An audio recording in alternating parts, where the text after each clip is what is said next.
Olá, queridos, mais uma vez com vocês aqui, pastor João Márcio, para seguirmos o nosso estudo sobre a comunhão. Semana passada nós deixamos uma tarefa bem interessante para vocês, que foi voltar ao texto de Atos 2, 44 e 45, que diz: todos os que creram estavam juntos e tinham tudo em comum, vendiam as suas propriedades e bens, distribuindo o produto entre todos, à medida que alguém tinha necessidade. E uma vez falando sobre esse texto, você devia estudar e também responder uma pergunta. A pergunta era a seguinte: o cuidar da necessidade uns dos outros foi um idealismo romântico da igreja primitiva ou é o propósito de Deus para nós hoje? Então, qual foi a sua resposta? Você chegou à conclusão e qual seria o ideal dessa resposta? Você poderia, por gentileza, colocar o seu comentário, aquilo que você encontrou como interessante desse texto, e fazer um comentário para a gente aí, deixar o seu comentário, que eu vou ficar muito feliz, e também esse comentário certamente vai edificar outras pessoas, não é verdade? Então, a semana passada nós passamos essa tarefa para que você pudesse estar vendo juntamente esse assunto. E o tema de hoje, dessa semana agora, é comunhão radical, idealismo ou realismo. Então vai ser o tema de hoje. Eu queria que você acompanhasse comigo. A gente tem alguns textos aqui que eu quero compartilhar com você, que a gente pode juntos compreender e afundar um pouco mais nesse tema. E o primeiro texto que a gente vai compartilhar é Atos capítulo 4, os versos 32 a 37. E diz assim: da multidão dos que creram era um coração e a alma. Ninguém considerava exclusivamente sua nenhuma das coisas que possuía. Tudo, porém, lhes era comum. Com grande poder, os apóstolos davam testemunho da ressurreição de Jesus Cristo. E em todos eles havia uma abundante graça, pois nenhum necessitado havia entre eles. Porquanto os que possuíam terras ou casas, vendendo-as, traziam os valores correspondentes e depositando aos pés dos apóstolos, então se distribuía a qualquer um à medida que alguém tinha necessidade. José, a quem os apóstolos deram o nome de Barnabé, que quer dizer filho da exortação, levita, natural de Chipre, como tivesse um campo vendendo, trouxe o preço e depositou aos pés dos apóstolos. Então, tanto esse texto que nós fizemos a pergunta para vocês como tarefa, como esse texto aqui de Atos 2, esse texto aqui de Atos 4, são textos que contam a história da igreja primitiva. Mas além desses textos históricos, tem dois textos que eu quero compartilhar com vocês, que fala de uma questão mais didática, de ensino mesmo, que está lá na segunda carta de Paulo aos Coríntios, capítulo 8. E os versos de 1 a 5 a gente vai ler, e também os versos de 13 a 15. Então, segunda carta de Paulo aos Coríntios, capítulo 8, os versos de 1 a 5. Diz assim a palavra: também, irmãos, vos fazemos conhecer a graça de Deus concedida às igrejas da Macedônia, porque no meio de muita prova e de tribulação manifestaram abundante de alegria no meio de vocês, e a profunda pobreza deles superabundou em grande riqueza da sua generosidade, porque eles, testemunho eu, na medida de suas posses, e mesmo acima delas, se mostraram voluntários, e não pedindo-nos com muitos rogos a graça de participarem da assistência dos santos. E não só fizeram como nós esperávamos, mas também deram a si mesmo primeiro ao Senhor e depois a nós pela vontade de Deus. Versículo 13 a 15 agora. Porque não é para que os outros tenham alívio e nós ou vós sobrecarga, mas para que haja igualdade, suprindo a vossa abundância no presente a falta daqueles, de modo que a abundância daqueles venham a suprir a vossa falta, e assim haja igualdade. Como está escrito: o que muito colheu não teve demais, e o que pouco colheu não teve falta. Então, através desses textos, aqui especificamente de 2 Coríntios capítulo 8, a gente pode aprender algumas coisas bem interessantes sobre servir e cuidar uns dos outros.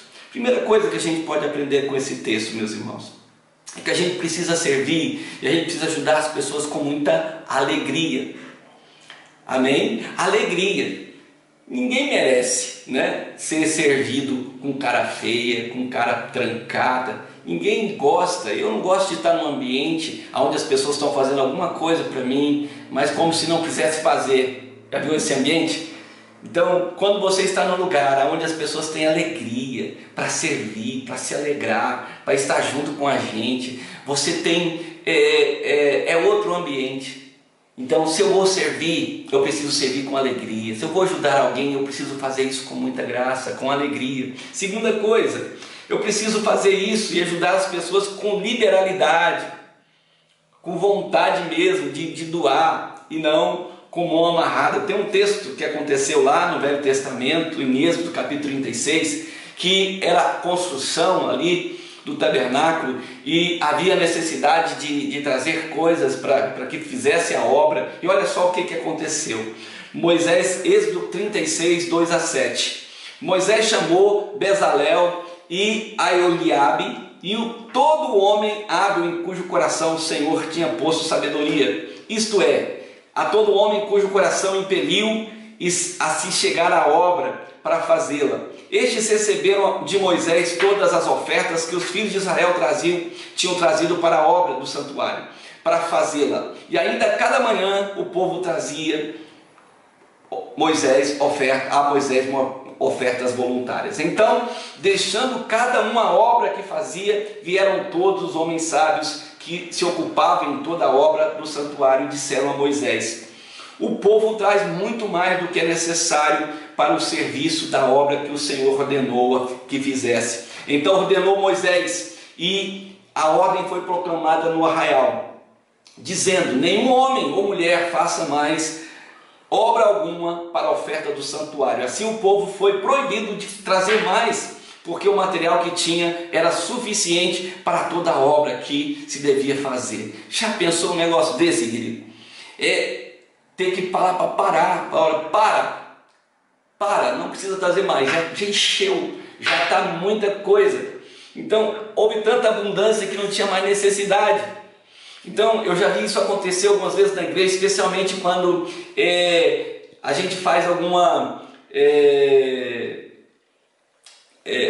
lanche comunitário, né? A gente fala para o pessoal trazer e geralmente sobra muita comida, né? No pouco de cada um há abundância. Então é algo que a gente precisa aprender. Então eu preciso ser liberal, eu preciso desejar servir, não vou ficar aprendendo as coisas. Eu quero servir de forma liberal. Então uma outra coisa que a gente aprende com esse texto é que Paulo ele vai chamar a nossa atenção que aquele povo ali, eles ajudavam uns aos outros, mas primeiramente eles entregaram a sua vida ao Senhor.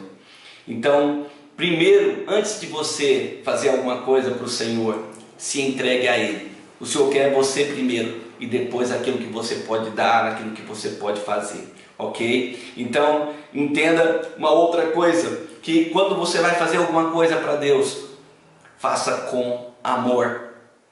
Nem comida presta se não é feito com amor. Então a gente precisa fazer as coisas com amor. Então se você vai servir, faça com amor. Como Paulo diz em 1 Coríntios 13, de 1 a 4, mesmo que você dê o seu corpo para ser queimado, mas se você não tiver amor no que você está fazendo, não vai adiantar. Então eu preciso fazer as coisas com amor.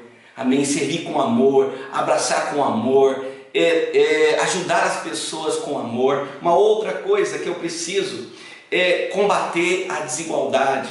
Quando Paulo chama a atenção ali falando da desigualdade, ele está falando, não é para você dar tudo que você tem e ficar sem nada. Uma coisa que eu já aprendi no início do meu ministério, eu dava até a camisa do corpo, né? Se alguém pedisse. E depois eu descobri que Deus não pede isso.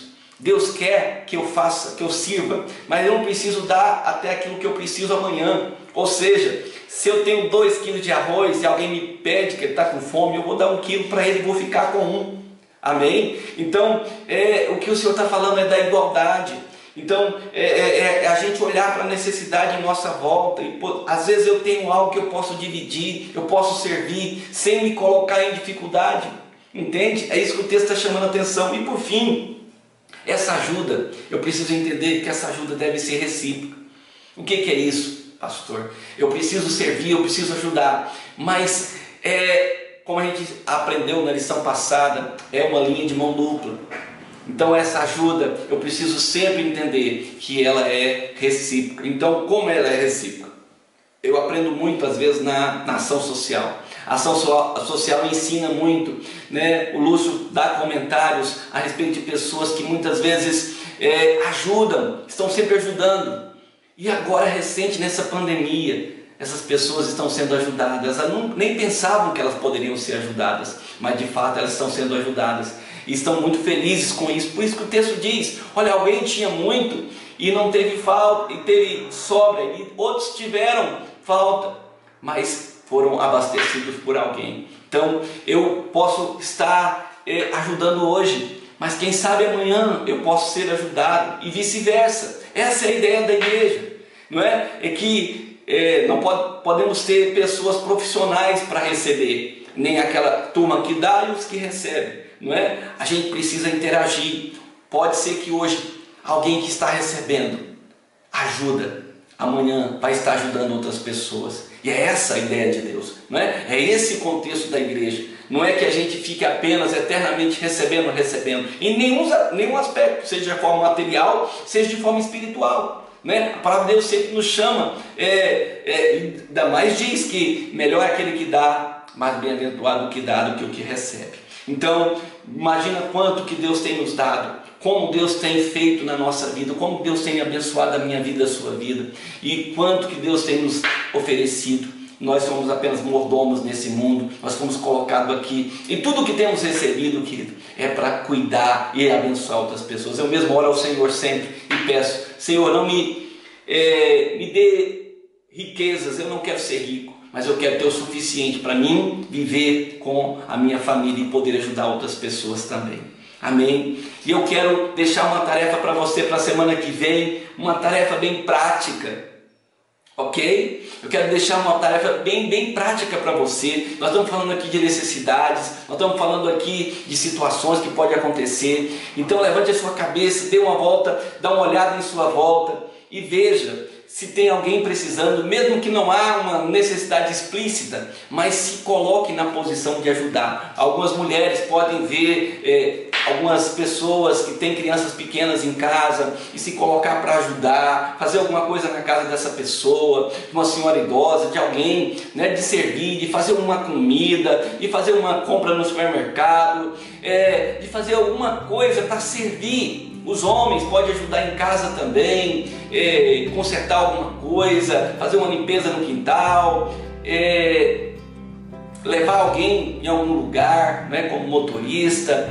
Então são muitas situações, né, usar da sua profissão, ou até mesmo fazer um estudo bíblico com alguém, né, isso pode ser uma coisa que possa trazer bênção na vida dessas pessoas. E você vai estar servindo. E depois que você fizer isso, eu queria que você anotasse o resultado, como foi esse trabalho, o que resultou de toda essa tarefa que você fez, e compartilhe isso conosco, por favor. Escreva isso aí no canal e que a gente possa compartilhar as experiências que certamente serão edificantes para todos nós, ok? Que Deus possa te abençoar, que essa semana seja uma semana de vitória, que Deus possa cuidar de você e da sua família, e eu te espero aqui na próxima semana, em nome de Jesus. Amém e amém.